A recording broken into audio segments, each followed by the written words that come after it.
¿Qué tal? Muchísimas gracias. ¿Qué tal? Efectivamente, soy Damián Moyá y trabajo debajo de una mesa como Mónica Lewinsky, efectivamente. Y sé que os va a parecer raro, pero yo vengo a hablar aquí de dioses. Voy a hablar de cultura clásica. Y claro, es decir, pero si yo soy de empresa, o sea, ¿a mí qué me estás contando? Precisamente porque la gente se dedique a lo que se dedique en el siglo XXI, lo ideal es que no perdamos el rastro de la cultura clásica y la quieren quitar de los colegios y sería un grave error. Tú sabes esa sensación que tú tienes cuando vas a un museo y ves un cuadro que no conoces de nada y lo ves y dices, pues no me gusta. Pues no es que no te guste, es que no lo entiendes, es que no lo conoces y entonces no te puede gustar, es imposible. Pues de la misma manera, el mundo entero no lo entiendes si no sabes de un poquito de cultura clásica. ¿Por qué? Porque los griegos y los romanos fueron construyendo el mundo en base a unos dioses que ellos creían en ellos y si no los conoces no te estás enterando de nada. Y no solo ellos, después de ellos toda la historia de la humanidad, todos hemos ido haciendo referencia a estos dioses.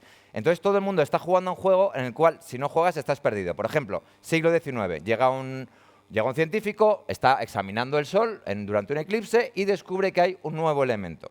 ¿Cómo llama a ese nuevo gas, ese elemento? Lo llama helio. ¿Por qué lo llama helio? Por Helios, el dios del sol de los griegos y de los romanos. Vale, tiene sentido. Igual que si anteayer llega Elon Musk y quiere hacer una nave que vaya viajando hasta la Luna para que una mujer por primera vez ponga el pie en la Luna, ¿cómo la llama? La llama Proyecto Artemisa. ¿Por qué? Porque Artemisa era la diosa de la Luna de los griegos. Entonces, todo el mundo está jugando a este juego.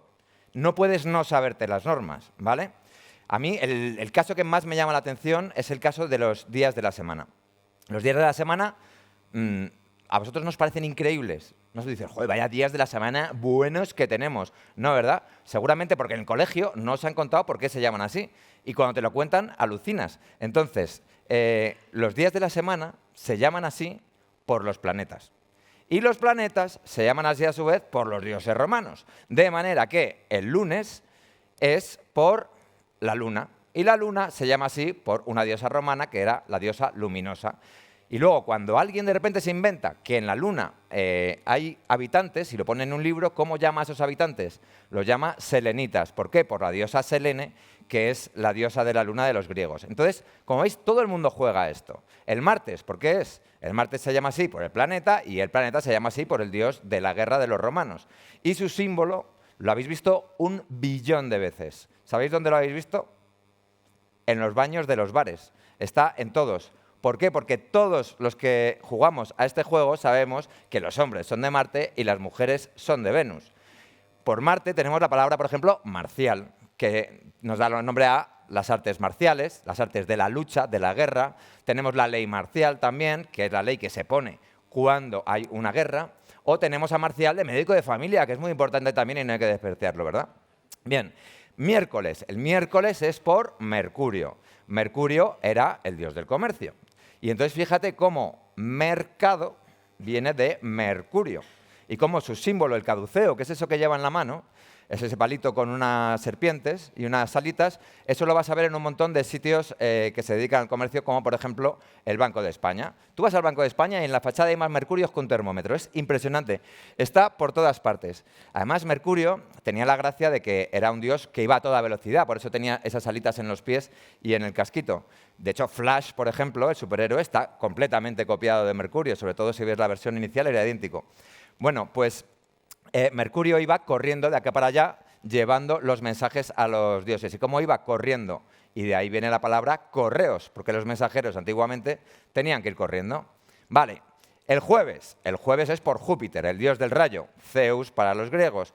¿Y habéis pensado alguna vez en cómo se llama el jueves en inglés? Se llama Thursday. ¿Sabéis qué significa? Significa el día de Thor, el dios del trueno, que es exactamente lo mismo que el dios del rayo, ¿verdad? ¿Por qué? Porque los ingleses están jugando al mismo juego.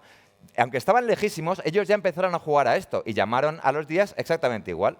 De manera que Monday es por Monday o el Wednesday es por Odín. Es decir, ellos juegan a lo mismo. Vamos al viernes. El viernes es por Venus, ¿vale? Venus, la diosa del amor, la diosa de la sensualidad. Como la gente en sus fiestas hacía mucho el guarro, pues por ella tenemos las enfermedades venéreas, las enfermedades de Venus. Y los griegos, ¿cómo la llamaban? Afrodita, y por ello tenemos los afrodisíacos, que es lo que te tomas cuando quieres hacer chiqui chiqui, pero no tienes muchas ganas, ¿vale? Entonces, ya habéis visto hasta el viernes. La lógica os lleva a que el sábado sea por Saturno, ¿no? Pues no. Nos han fastidiado la semana planetaria. Antiguamente sí se llamaba así. Los romanos tenían el Saturn Dies, el día de Saturno, como Dios manda. ¿Pero qué ha pasado? Que en algún momento, yo no sé cuál de la historia, vinieron los judíos y tomaron el control ahí lo suficiente como para llamar al sábado Sabbat, que Sabbat significa descanso. ¿Por qué? Porque el séptimo día Dios descansó y entonces todos tenemos que descansar, excepto los repartidores del globo. Entonces, debería ser por Saturno, efectivamente. Y lo peor es que los ingleses han cogido y nos lo han robado. Y ellos tienen Saturday, el día de Saturno, cuando su semana, como os decía, es por dioses nórdicos. Entonces yo desde aquí quiero reivindicar inmediatamente que los ingleses nos devuelvan el Saturday y ya que está en Gibraltar. Sí podría ser. No creo que no es mucho pedir.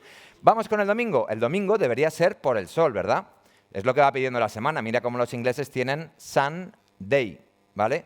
Pues antiguamente sí era por el sol, era por este dios, Sol Invictus. Era un dios que tenían los romanos, al que le dieron todos los poderes. Quitaron a todos los demás dioses y dijeron, este es el único Dios verdadero.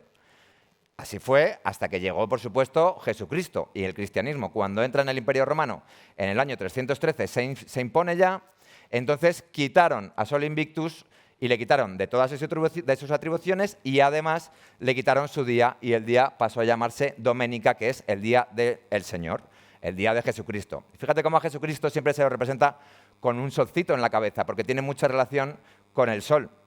Ya ves que lleva su día, el Sunday es para Jesucristo. Bien, si todo esto se puede contar con una semana de días, que es lo más cercano que uno puede tener y lo más a mano que puedes tener en la vida, ¿qué más nos estamos perdiendo por no conocer cultura clásica? No podemos prescindir de ella. Es que no nos damos cuenta muchas veces ni de lo que estamos diciendo si no sabemos cultura clásica. Mucha gente dice expresiones como, por ejemplo, voy a dar sopas con onda, ¿no? ¿Y a ti qué es lo que te viene a la cabeza cuando te dicen dar sopas con onda? Pues una sopa que tiene ondas, lógicamente. Pues no tiene nada que ver. Dar sopas con onda es una expresión que viene de David y Goliat.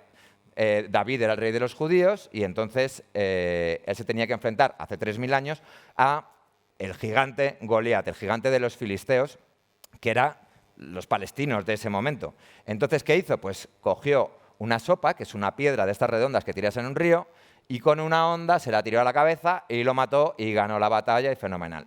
Bien, otra cosa que nos pasa, cuando decimos llorar como una magdalena, tú lo que tienes en la cabeza es un muffin que solloza y no estás pensando en María Magdalena, que era una discípula de Cristo que había nacido en Magdala y que Magdala es una ciudad de Israel y por eso se llamaba así. ¿Qué le pasó? Que cuando murió Cristo se puso súper triste, se puso a llorar 3 días seguidos en la tumba y entonces cuando Cristo resucitó, pues ella estaba allí y fue la primera que pudo ver a Cristo resucitado y por eso es tan famosa. Otra expresión que usamos es a la ocasión la pintan calva, que esta expresión viene de una diosa que se llamaba la diosa ocasión, la diosa de la oportunidad. Y se la representaba pues así, como una mujer con alas encima de una rueda que pasaba a toda velocidad. ¡Chu, chu! Entonces, como tenía un flequillo muy largo por delante y se la pintaba calva por detrás, lo que le quería decir es que cuando venía tienes que pillarla antes de que pasara, no después, porque ya como no había pelo, ya no lo podías agarrar. Y de esa manera estás diciendo que las oportunidades hay que cogerlas al vuelo. Bien, esto con las expresiones, pero es que tenemos miles de símbolos alrededor que nos marcan cosas, que nos indican cosas, y no los estamos viendo porque no conocemos cultura clásica. Tú ves una ambulancia y siempre vas a ver este símbolo, ¿no? Un palo con una serpiente que dices, ¿qué pasa? ¿Que se han hecho de ETA esta gente? ¿Qué les ha ocurrido? No, esto es la vara de Asclepio, que es el dios de la medicina. Asclepio tiene mucha amiga. Por ejemplo, podemos ver la vara de Asclepio en la Organización Mundial de la Salud sobre un mapa terraplanista. ¿Por qué la OMS tiene un mapa terraplanista en su símbolo? No lo sé, no me lo preguntéis porque yo tampoco lo entiendo. Pero bueno, Asclepio tenía un hijo que se llamaba Quirón, era un centauro, y también sabía mucho de medicina y fue el primero que hizo una intervención quirúrgica. Y por Quirón, seguro que os suena que tenemos el Hospital Quirón, el favorito de Ayuso. O, por ejemplo, tenía también una hija que se llamaba Higía. Higía hacía sus pócimas en una copa y ahí hacía sus medicinas. Y por eso, en todas las farmacias, tenemos la copa de Higía, que es este símbolo. Por Higía también tenemos la higiene, la palabra higiene, que es muy importante para la salud. ¿Qué más símbolos tenemos? Mira, este símbolo que lo vemos en la Guardia Civil es uno de los símbolos más potentes que se han creado jamás. El hacha ese que tiene unas varas, ¿no? Esto se llama una fasce romana. Y los romanos lo utilizaban como un símbolo de poder. Era un hacha formada por 30 varas. Cada una de las varas representaba una curia, un barrio de Roma. Y lo que nos quiere decir es que la unión hace la fuerza. ¿Por qué? Porque tú una vara la coges y la rompes, pero 30 varas juntas no puedes romperlas. Este símbolo tuvo mucha importancia y lo vio Mussolini y dijo, yo con esto voy a crear el fascismo. Perfecto. Porque ¿qué nos quería decir Mussolini? Que unidas podemos. Claro, es que da igual el partido político que sea, todos dicen lo mismo. Unión, unión, unión, todos hablan de lo mismo. Izquierda unida, unidas podemos, Junts pel sí, Junts pel no. Todos nos hablan de unión, pero luego ¿qué hacen? Separarnos a todos. La verdad es que los políticos no están ayudando. Bien, el escudo de España, hablando de Junts per Catalunya, pues mira, vamos a hablar de España. En la bandera de España tenemos símbolos mitológicos súper chulos. A mí me encantan las columnas de Hércules, que las tenemos ahí puestas. No sé si sabéis la historia de Hércules, que tenía que venir a España. En los 12 trabajos de Hércules vino a matar a Gerión, un gigante de 3 cabezas, que era el rey de Tartesos, un reino mitológico que había aquí en España. Y entonces él llegó por el sur, llegó por la altura de Cádiz y vio que África estaba pegada a España y no le pareció razonable. Entonces cogió y separó las dos partes, ¡ras! Y puso, entonces abrió el estrecho de Gibraltar, conectando Mediterráneo y Atlántico, y a cada lado puso una columna y le puso una divisa que decía non plus ultra. Non plus ultra. Es decir, no hay tierra más allá, no hay nada más allá, porque aquí se acababa el mundo para los antiguos. Tú piensa en nombres como Finisterre, Finisterre, el fin de la tierra. Aquí esto era el final, hasta que llegó Colón. Entonces, cuando llegó Colón y descubrió América, ahí ya cambiaron las cosas y entonces Carlos I un día vio esto y dijo, oye, me gustan las columnas de Hércules, pero voy a quitar el non y voy a decir plus ultra, es decir, sí que hay algo más allá. América, que lo hemos descubierto los españoles, toma ya. Y se quedó más ancho que largo. ¿Vale? Hércules es nuestro personaje favorito en España. Tenemos, por ejemplo, en su honor, la Torre de Hércules en Galicia, tenemos el Hércules Fútbol Club en Alicante y la bandera de Andalucía tiene a Hércules metido, no sé si lo sabíais. Pero si te fijas bien en el símbolo que tiene la bandera de Andalucía, ves que está Hércules con unos leones y en la cabeza tiene una piel de león. Este león, si hay alguien que sea Leo aquí de signo del zodiaco, que sepa que este es un león, el león de Nemea. Por eso el signo del zodiaco. El león de Nemea fue uno de los trabajos que tuvo que hacer Hércules. Era un león monstruoso al que se tuvo que enfrentar. Y ese león tenía una característica, es que la piel era irrompible. No lo podías matar ni con flechas, ni con espadas, ni nada. ¿Qué hizo Hércules? Ahogarlo. Lo cogió por el cuello y lo ahogó. Hoy en día conocemos a esa famosa llave como el mataleón. Seguramente os suene que lo utilicé hasta Ilia Topuria, porque todo está relacionado con todo. Todos jugamos a este mismo juego, no podemos no jugar. Uno de los símbolos más potentes del mundo, la Estatua de la Libertad, también está basado en la antigüedad. ¿Os podéis imaginar en cuál? Pues en el Coloso de Rodas. El Coloso de Rodas, que era una de las 7 maravillas del mundo, era prácticamente igual. Estaba en Rodas, era un gigante y tenía una antorcha y unos rayos solares porque representaba al dios Helios, al que ya hemos visto antes. Entonces, ¿qué hacía ese dios? Alumbraba al mundo y nos daba luz y nos quitaba de la oscuridad. Bueno, pues la Estatua de la Libertad es el nuevo Coloso. Y si no os lo creéis, hay una placa justo debajo de la Estatua de la Libertad que lo pone. Pone el nuevo Coloso. Esto hace para que no nos olvidemos de que un día hubo esa estatua tan increíble. Las marcas, sé que muchos de vosotros os dedicáis a la empresa, que sepáis que los empresarios también juegan a este juego. Y cuando ponen nombres a sus marcas, no lo hacen porque sí. Por ejemplo, Samsonite, a lo que está haciendo referencia es a la fuerza de Sansón. Sansón era un poco el Hércules judío, muy parecido, y lo que te está diciendo Samsonite subliminalmente es nuestras maletas son tan fuertes que no te las pueden romper ni los del aeropuerto con lo brutos que son.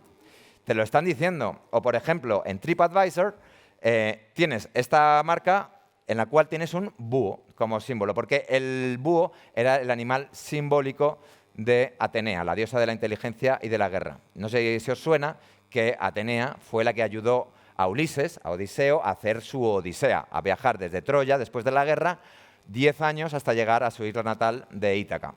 Y ella le ayudó a él, de manera que su buito será el que te va a ayudar a ti para asesorarte en tu viaje a Cuenca o a donde sea que vayas, ¿vale? Seguro que esta sí que la conocéis. Seguro que todos sabéis que Nike viene de la diosa Nike, la diosa griega de la victoria. De hecho, Nike significa victoria, ¿no? Pero quizá no conozcáis la historia de Filipides, y mola mucho. Durante las guerras médicas, que eran contra los persas, no es que fueran contra médicos, vinieron los persas, intentaron conquistar Grecia y los griegos increíblemente aguantaron. Y después de ganar la batalla de Maratón, que era una ciudad, mandaron a un correo, como os decía antes, para que corriera hasta Atenas y les dijera que habían ganado. Así que se lo mandaron a Filipides, que fue corriendo 42 kilómetros y pico hasta llegar a Atenas y según llegó baldao y dijo «¡Ni qué!» ¡Pa! Y se murió. Y entonces, en recuerdo a Filipides y a la batalla de Maratón, que fue la que garantizó nuestra manera de vivir en Occidente, hoy la gente pues corre maratones en Nueva York si es rica o en Vallecas si no es rica, ¿vale? Bueno, como veis, todo está relacionado con esto, con la cultura clásica. Lo que os acabo de decir es una pinceladita, pero tú puedes ir por la ciudad y dar una lección a tu hijo sobre cultura clásica en cualquier esquina. Puedes ponerte a mirar el cielo y contarle las constelaciones. No puedes desconectarte de este juego al que hemos estado jugando 3000 años. Y además hay misterios de la vida que descubres estudiando sobre el tema. Por ejemplo, ¿por qué Saturno no está en nuestra semana, ¿no? O por qué septiembre no está en la séptima posición. Ni octubre está en la octava posición, ni noviembre en la novena, ni diciembre en la décima. ¿Qué ha pasado aquí? Bueno, cualquiera que sea el misterio que estéis buscando, estudiad un poco sobre Roma, porque al final todos los caminos, sin duda, conducen a Roma. Muchísimas gracias, TEDx. Ha sido un placer. Y espero que os apuntéis a estudiar cultura clásica.